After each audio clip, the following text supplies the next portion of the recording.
The Pagan Invasion is an explosive new 13-part video series providing a thorough behind-the-scenes examination of today's New Age movement and neo-pagan revival. Each superbly produced volume features rare footage from around the world, along with expert analysis by noted Christian leaders and authors.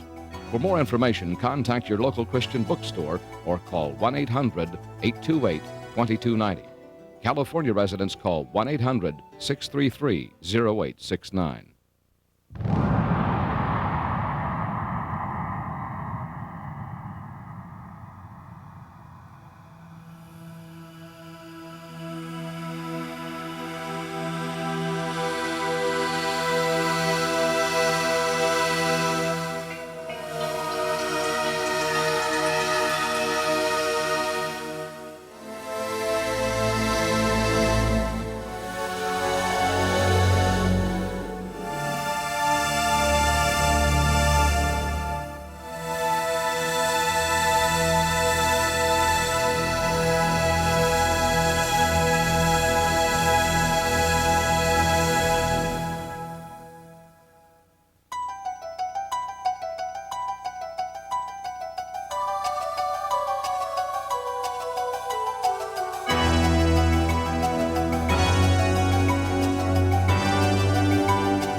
Hello, I'm Chuck Smith. And I'm Carol Matriciana. Welcome to this edition of The Pagan Invasion. As we are beginning our entry into the 21st century, a number of political and spiritual leaders suggest that we are also witnessing the dawning of a new age. During the 1960s, many also who were looking for spiritual fulfillment turned to psychedelic drugs and Eastern mysticism. That experience has now formed the foundation for today's spiritual climate. The flower-powered generation of a quarter century ago has blossomed into today's New Age movement, a highly sophisticated philosophy that blends pagan religions, evolutionary science, and global politics. By uniting religion, science, and politics under one umbrella, the New Age movement claims to offer a new vision for humankind and is making every effort to usher in a new era of global consciousness. During the 1970s, a scientist named James Lovelock revived and popularized an ancient pagan religious concept that all species and elements on Earth make up one collective organism. That is, humans, plants, rocks and minerals are all part of one cosmic body. It was a proposal he called the Gaia hypothesis. The Gaia concept teaches that Mother Earth is a goddess, a person able to retaliate, and if we as humanity upset her, she might turn on us just like the white cells of our immune system take action against a dangerous virus. Therefore, a global ecological and environmental movement is absolutely necessary for our survival. The British newspaper, The Times, credited the Gaia hypothesis as perhaps the most significant movement in thought in the 1980s. By April 1990, this idea culminated in the largest worldwide demonstration in history, known as Earth Day, a festival acknowledging sacred Mother Earth, Gaia, as a spirit life force believed to have nurtured all life forms since the dawn of time. Here we are at Malibu Beach on Earth Day, April 1990, and I'm speaking to Mr. James Coburn, an actor. Mr. Coburn, why should we care about Earth Day or Mother Earth? Well, Mother Earth is the mother. She's the mother goddess. She's the one that we should be praising rather than raping. I mean, all of these people here today are here for one reason, because they're concerned about what's happening to the earth, what mankind is doing to the earth. I mean, the negative emotion that we carry around, a lot of us, is another contributor to it. I mean, it all feeds the moon. What we have to do is be true to ourselves. We're true to ourselves, we'll be true to Mother Earth. Mother Earth is going to be bountiful. She's going to give us everything we need. She has for a long time. We've lost our way. The pagans used to know how to do it. And the Indians, some of them still remember how to do it. The earth is a living organism. We're killing the one we love the most, and she loves us. We gotta praise our mother goddess.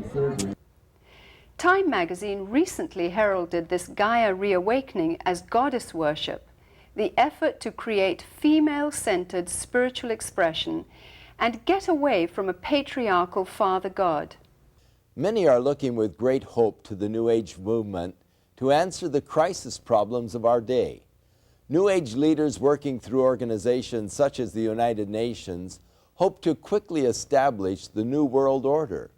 They envision a global community united in its fight against pollution, where religions put away their differences and unite as one, and where world peace is a reality. Indeed, we are on the threshold of a new era. But will the New Age be able to deliver on its promise of peace and prosperity? Or is it a facade, masking a dark and sinister plan of spiritual deception?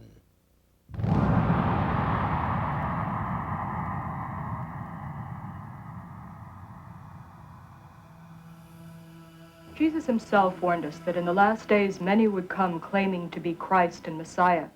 Our landscape today is literally crawling with individuals claiming to be Christ, and the Eastern gurus are right on the top of the list. There are two things the gurus have done. On the one hand, they've used Eastern-type words that are floating about in the West, words like energy, vibrations, and so on. And they've also used words, phrases, ideas from the Bible, from the teachings of Jesus, misused them, twisted them around to draw people to themselves, to suggest that the things that Jesus was talking about are actually the things they are talking about, when actually it's not so at all. In Holy Bible, it has been explained very explicitly that be ye perfect even as your Father who is in heavens is perfect. And we are also basically the same as he is. The Eastern gurus, the occultists, cultists of every description, have taken the terms of the Bible and felt every liberty to redefine them according to their basic presuppositions. God becomes not a personal individual, a spirit with whom we have a personal relationship. Through his Son, Jesus Christ, he becomes an impersonal force. God is something, an energy that permeates every one of us, each and every one of us, and it's both personal and non-personal. Jesus becomes not the way, the truth, and the life, but an avatar, a way shower, one of many paths to God. Jesus Christ, of course, was an enlightened master. Bhagwan is another Jesus, another Buddha. Jesus Christ was a great master, like our master is today. The Word made flesh, as the Bible puts it. Ernst Winter has a PhD in international law. He was a diplomat in the Austrian Foreign Service for 10 years, and from 1968 through 78 was a director with the United Nations. My greatest concern really is the growing interest and dedication and application of Eastern mystical thought and practices within traditional Christian groups and churches. There's a vacuum, there's a longing. They want to be filled with, quote, religious experience. Today's New Age teachings falsely claim that Hindu spiritual experiences are compatible with Christianity. And the incredible thing is that so many Christian leaders, through their books, magazines, sermons, radio and TV programs, encourage millions of Christians to seek Christianized Hindu experiences. Many people who are in the Christian church have come to us and have had deeper experiences of spirituality and of God as a result of this meditation. Most Catholic monasteries and most Protestant Bible schools have introduced one system of meditation or another, and they are based upon the practices of yoga.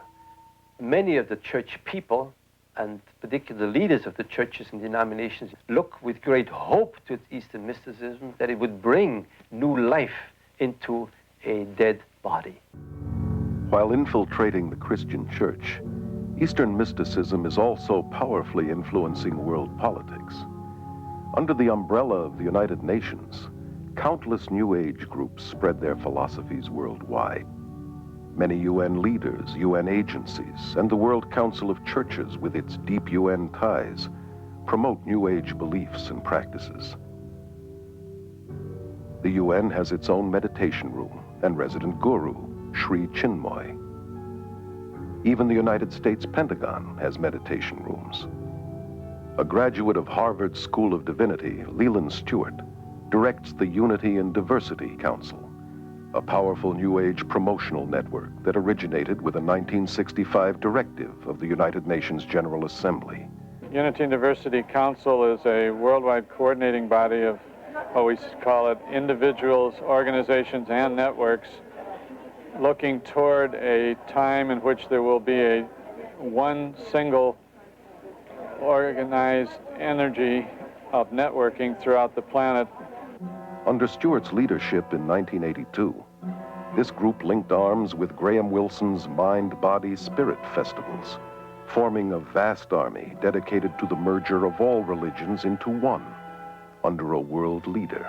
I am very interested in the harmony of all religions. It's not just to give birth to another religion, but rather to produce, let's call it, a universal religious outlook through which there can be a new connecting of all cultures and all religions, all races.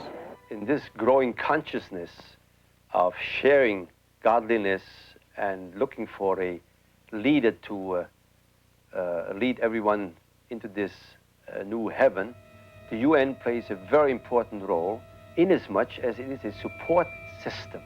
Any group that meets to discuss these matters would be very eager and very careful to have UN sponsorship. Our organization has been represented in the United Nations. We have an office there, and this has been going on for approximately 5 years. We've been involved in all the sessions that are going on in the UN. We've been able to watch and participate, offering meditations and presentations. How is this possible?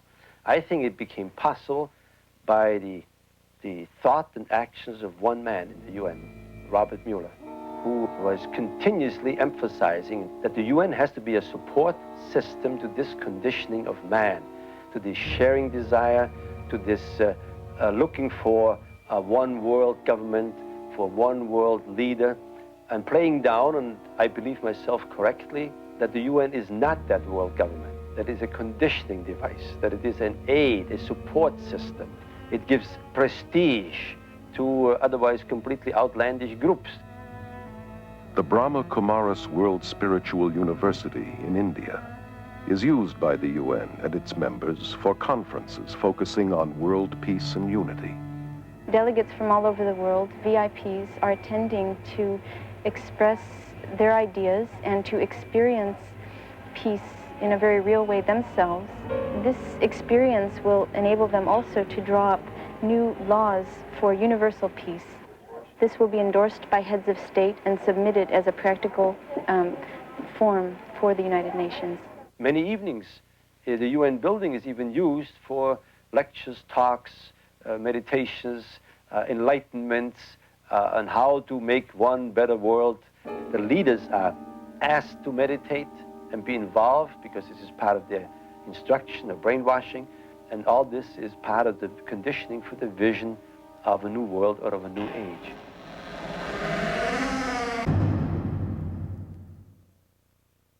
Appearing in the film Gods of the New Age is Dave Hunt, an internationally recognized cult expert and best-selling author of more than a dozen books dealing with Eastern mysticism, psychic phenomenon, cults, and the occult. I asked him to share his thoughts concerning the implications of moving toward a new world order. Dave, why are we hearing so much about this new world order? What does that mean? That's most interesting. It was Mikhail Gorbachev, as near as I can recall, who was the first one who mentioned it in Perestroika. Then you had Edvard Shevardnadze before his resignation as foreign minister. In September 1990, when he addressed the United Nations, he said, "The actions of Saddam Hussein in the Gulf are a threat to a new world order." President Bush is continually talking about the new world order. And what he means by that is that we are going to solve our problems. Finally, the United Nations is going to function as it was designed. The world, for the first time, is united against an aggressor. And we're going to make an example out of Saddam Hussein. We're not going to allow this to happen anymore in the future. You just can't move in and take over another country. We are going to have a new world order. It really is going to come.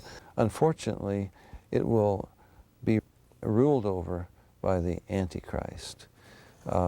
People complain and they say, well, Saddam Hussein, I mean, he's only doing what a lot of other people have done. You didn't enforce, the actions of the UN against them. How come you're doing it to him?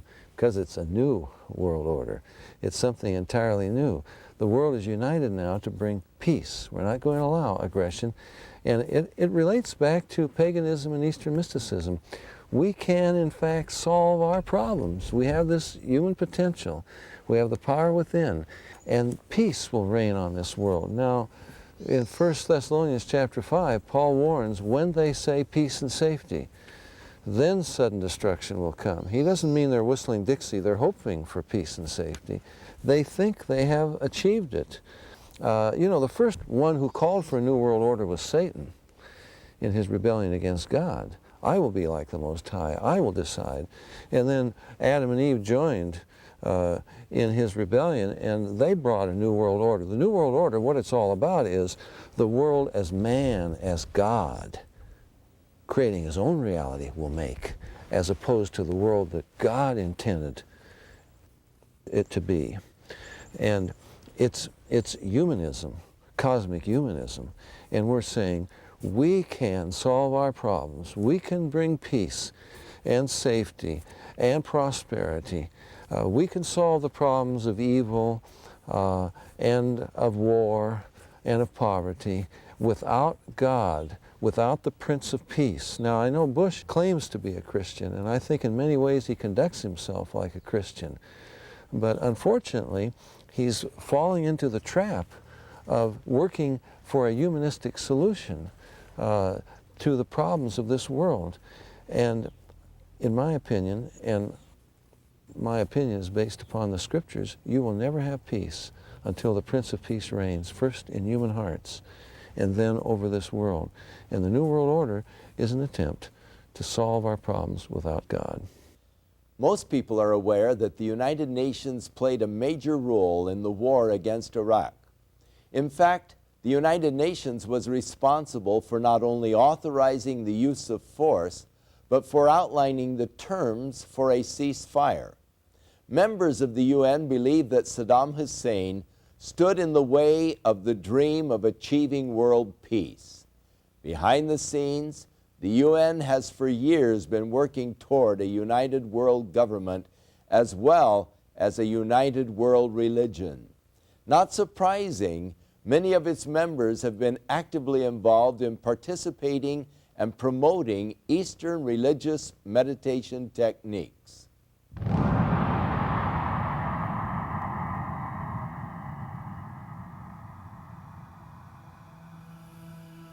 Actually, we're being prepared for this surrender to an authority in a way that perhaps we don't realize. We are going through right now strange bathing in Eastern concepts of consciousness, states of consciousness, bliss, reincarnation, energies, vibrations, all of these words that have become very commonplace, really, in the Western languages, are also modifying our mind. They are changing our way of thinking. And this changed way of thinking puts us into a mental state, if you'd like, and prepares our intellectual functionings for this surrender. More than ever before, the human race seems willing to surrender spiritually and emotionally to a charismatic leader who can offer peace and prosperity to a world trembling on the brink of ecological and social collapse, international financial chaos, and a nuclear holocaust. Well-known New Ager Benjamin Creme claims to be the coming world leader's advanced public relations man. In 1982, full-page advertisements around the world announced the coming of Creme's New Age Christ, which gave fresh hope to millions. At this press conference in Los Angeles, he described how this Christ would make himself known. It is a truism today to say that we are at the dawn of a new age, the age of Aquarius. And it is important to remember that all of the great religions await the coming of a teacher. The Christians await the return of the Christ. The Muslims await the Imam Mahdi. At the same time, the Buddhists await the coming of another Buddha. The Hindus await the return of Krishna, and the Jews, as always, await the coming of the Messiah. I'm speaking today about the return of such a teacher. Simultaneously, throughout the world will take place hundreds of thousands of spontaneous healings and cures, which will reinforce, if that were even necessary, the fact that it is the Christ himself. The day of declaration will be the outstanding event of this or any other century. On that day, the radio and the television networks of the world will be linked together. We shall see this extraordinary face on our television screens. But he will not speak. His words will drop silently into our minds in our own language. This is the significance of the altered state of consciousness reached in yoga and other forms of Eastern meditation.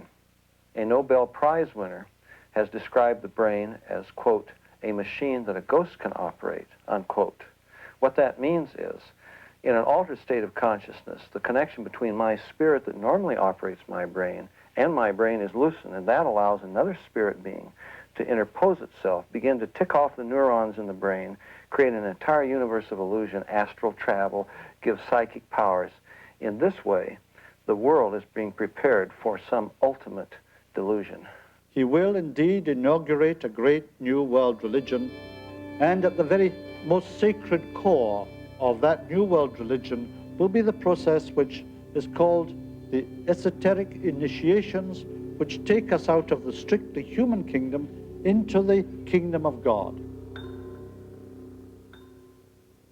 David Spangler, board member of the Planetary Initiative for the World We Choose, which comes out of the United Nations, declares that Lucifer is the same force as Christ, that Lucifer prepares us for our own Christhood, that this is the final Luciferic initiation into the New Age.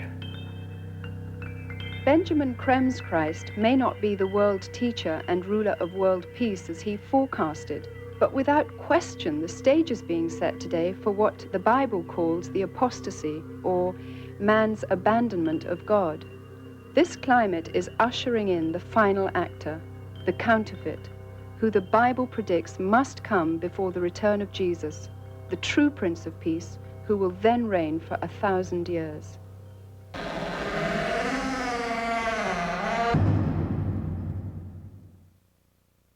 The Dalai Lama is playing a key role right now in this whole thing, this whole scheme, you might say.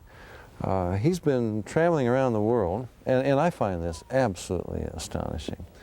He's been traveling around the world initiating people into what he calls Tibetan Buddhist deity yoga, where he teaches us that we are little bodhisattvas, little Buddhas. He says everybody is a Buddha, and I can train you through an initiation ceremony, basically initiating you into yoga, into this altered state of consciousness, and I will teach you that you are God, and you create reality with your own mind through visualization, and this is how we're going to bring peace to this world. Now, of course, the media laughs at him. No, they don't. They take the man seriously. And they take him so seriously that he was given the Nobel Peace Prize. I mean, I find that astonishing, that a man who's going to bring peace by turning us into gods who create reality with our mind, he gets the Nobel Peace Prize. The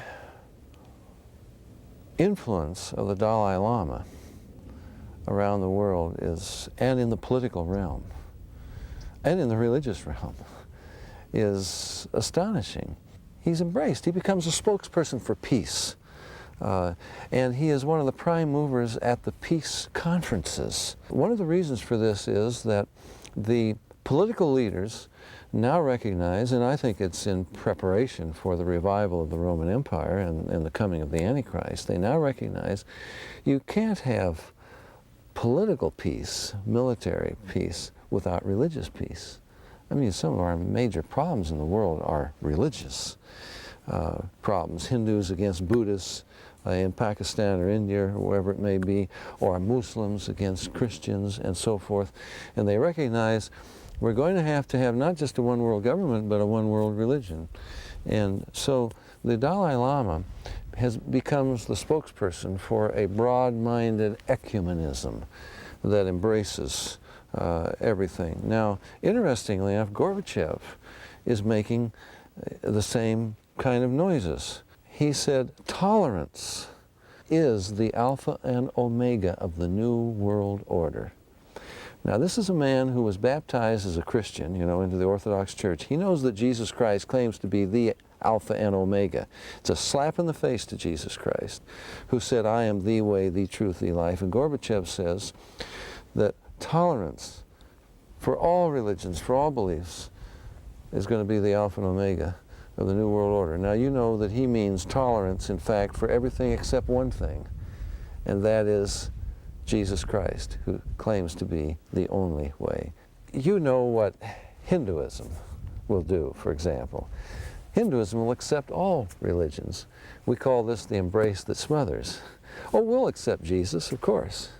But when we accept Jesus, he's no longer the Jesus of the Bible, but he's a Hindu avatar, just another one of the many ways. And so this is the tolerance that they're talking about. And it really is the destruction of Christianity. And it doesn't make sense. I mean, I wouldn't want to buy bread, for example, from a baker who says, oh, what does it matter what you put in, nails and ground glass and so forth? I mean, why follow a recipe?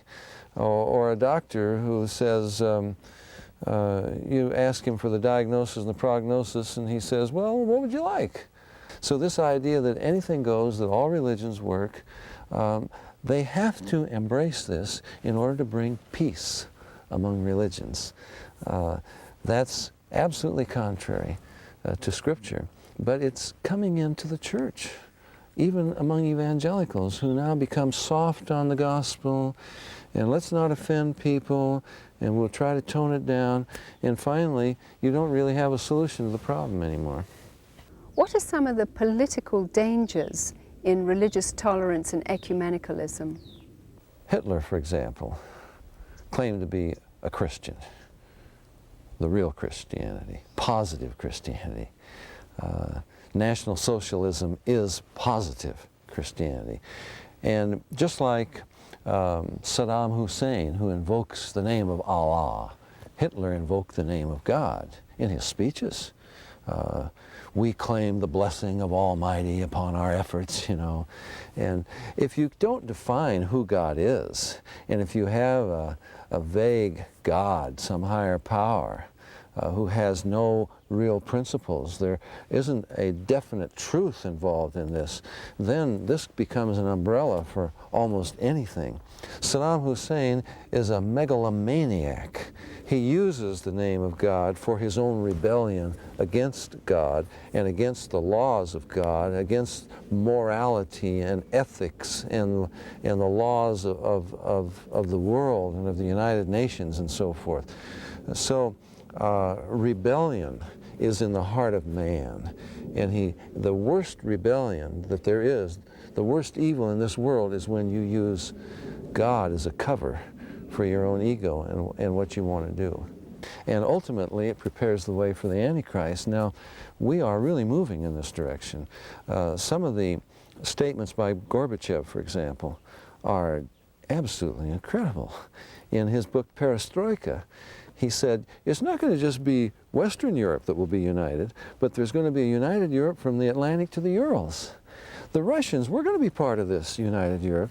And can you believe the reason he gave for it? He said, because we are Christians. Here was the head of world atheism, world communism, where they've been trying to destroy Christianity, and now he's posing as a Christian. And he says, we're a Christian nation.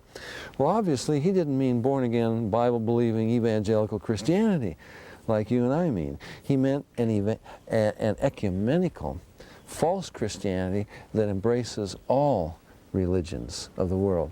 Now, when Gorbachev wanted to further his perestroika and glasnost and the opening up and the transformation of the Soviet Union, he didn't go to Nashville, Tennessee to meet with the head of the Southern Baptist Convention. He went to Rome to meet with the Pope. He recognized that he needed the help of Rome, the most powerful religious leader on earth. And there is a growing partnership. Newsweek reported that every week both Gorbachev and President Bush consult the Pope. So there's a growing partnership between politics and religion. And I think it's paving the way for the Antichrist. The revived Roman Empire isn't going to be just a military, political entity, but a religious entity ruled by an emperor who is God. And we're back to paganism again. By the way, the Dalai Lama is one of the Pope's closest friends, and you have a dialogue going on between Buddhist monks and Catholic monks to arrive at a commonality and so forth. But when the Pope addressed large Hindu audiences in New Delhi and Calcutta, I was absolutely astonished what he said. You can get this out of The Pope Speaks, a publication put out by the Vatican, or Observatoire Romano, the official publication of the Vatican. And the Pope said that India's chief contribution to humanity is its spiritual vision of man. And he says the world does well to heed and learn the spiritual vision of man that India is offering. He said that we haven't come here to teach you something. We've come here to learn from your rich spiritual heritage. It's an embrace of paganism, literally. You remember in 1986 when he got, I think, 60 leaders of the 12 major religions of the world to gather at Assisi for prayer. Now, some of these are fire worshipers. These are pagans, animists, and so forth. And he said all of the prayers of all of these people to whatever God they're praying to are creating a spiritual energy that is bringing about peace in this world. So paganism invades the Episcopalian Church, it invades the Methodists, the Presbyterians, the Protestants, the Catholics, right up to the Vatican. And I would say that we are heading definitely for a one-world religion. It won't be new. It will be the old paganism, dressed up in Christian terminology. Now that's what is most interesting to me, because we're preparing the world and the church for the Antichrist. Anti in Greek has two meanings. The one that we most often associate with it, which is opposed to or against. But it also has another meaning, in the place of or as a substitute for. And I believe that the Bible teaches that the Antichrist will embody both meanings. He will oppose Christ in the most diabolically clever way he could, and anything less would not be worthy of Satan's genius. He will oppose Christ by pretending to be Christ. Now, if he does that, then his followers must be what? Christians. That means we must, this is why Paul said, that day will not come except there's a great apostasy, a falling away. We must have in this world a Christianity, quote unquote, that embraces all religions, including paganism. A Christianity that can be accepted by Buddhists, Hindus, Muslims, fire worshippers, animists, everything. And I believe that it's under the umbrella of this false Christianity that all religions will be united and they will worship the Antichrist as God. Now, I find it very interesting that the wall is down. It's incredible what's happened. The Berlin Wall is down. Eastern Germany is suddenly united with Western Germany. It couldn't happen for 100 years, so they said. Now we've got Hungary and Poland and Czechoslovakia. They're all joining in. The Warsaw Pact is dissolved. Russia says, we're going to be part of this. And ultimately, we're going to see a new world religion. Now, what was the religion of the Roman Empire? Well, it was paganism, first of all. And the Bible says that religion is going to be revived. I believe that the Antichrist will in fact be the new emperor, the new Constantine over the revived Roman Empire, which is why we have to have a falling away, we have to have a false Christianity, we have to have in fact a pagan invasion of the church, as well as of politics and of our world, of society, and we have to have a paganized Christianity, which is what happened to Christianity under Constantine. And we must have a paganized Christianity, an apostate church that will be the bride of the Antichrist, just as the true church is the bride of Christ. Now in Revelation 17, you have an incredible picture there. The woman rides the beast. The beast is the revived Roman Empire. The beast is the Antichrist, and it's the woman, the church, who exercises authority, who is riding this beast. It shows the importance that religion will have, that paganism, this revived paganism and mysticism, this whole religious trip is going to have in this new world order. Many political and religious leaders today are working toward a united new world order. While they hope this will be the beginning of a time of world peace, the Judeo-Christian Bible predicts that this will ultimately result in untold horrors and destruction. Ignoring this clear warning, however, the world continues to move forward with its plans.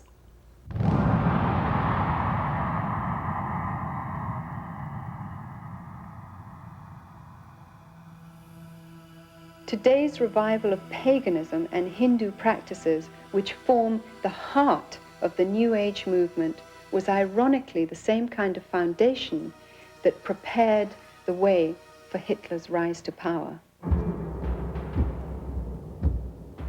The Germany of the 20s and 30s was in social and economic despair and looked for a leader who would free them from the Great Depression. The man with a promise of hope was Adolf Hitler, who claimed he was ordained of God to usher in 1,000 years of peace and prosperity. His hypnotic powers manipulated an entire nation to surrender its collective mind to him.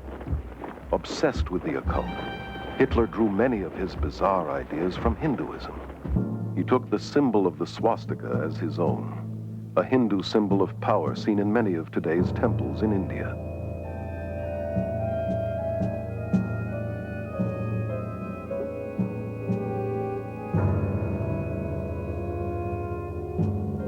Millions of Germans who submitted to Hitler as though he were God died for him and his cause, much like the followers of Jim Jones.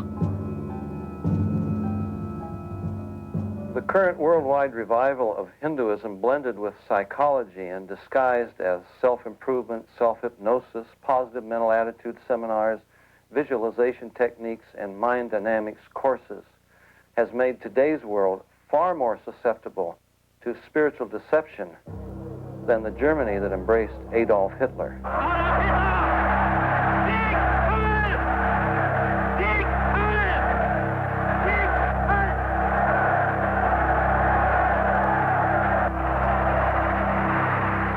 Today, a desperate world is looking for another spiritual leader. Has the human race learned nothing from its own mistakes?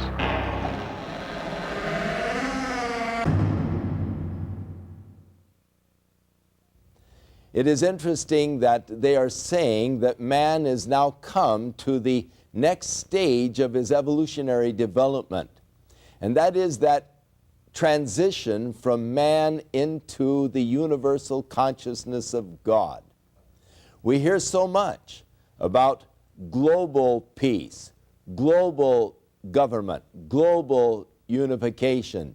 This is only a foreshadowing of what the Bible tells us of the one world government that will be headed by the Antichrist, that will not bring global peace, but will actually bring the greatest war that man has ever seen or ever known. Again, man trying to substitute for God, but it never works. Man's sciences and man's ideas cannot bring him into that universal peace or global peace that the world desires so much. It will not happen apart from the Prince of Peace, Jesus Christ, who will establish God's kingdom upon the earth, and at that time they will beat their swords into plowshares and their spears into pruning hooks. But we await for the coming of our Lord Jesus Christ for true global peace. Within all of us, there is a God-shaped vacuum. Throughout the ages, man has attempted to fill that void with the things of the world. But it is only through a relationship with our Creator that we can be truly satisfied. His Holy Scriptures reveal the way in which we can be reconciled to God, and that is through the provisions of His Son, Jesus Christ. I'm Chuck Smith. And I'm Carol Matriciana. Join us again for another edition of the Pagan Invasion.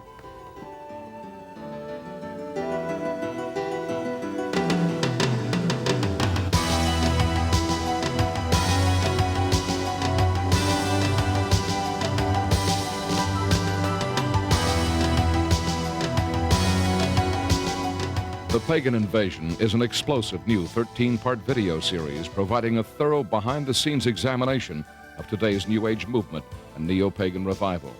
Each superbly produced volume features rare footage from around the world, along with expert analysis by noted Christian leaders and authors. For more information, contact your local Christian bookstore or call 1-800-828-2290. California residents call 1-800-633-0869.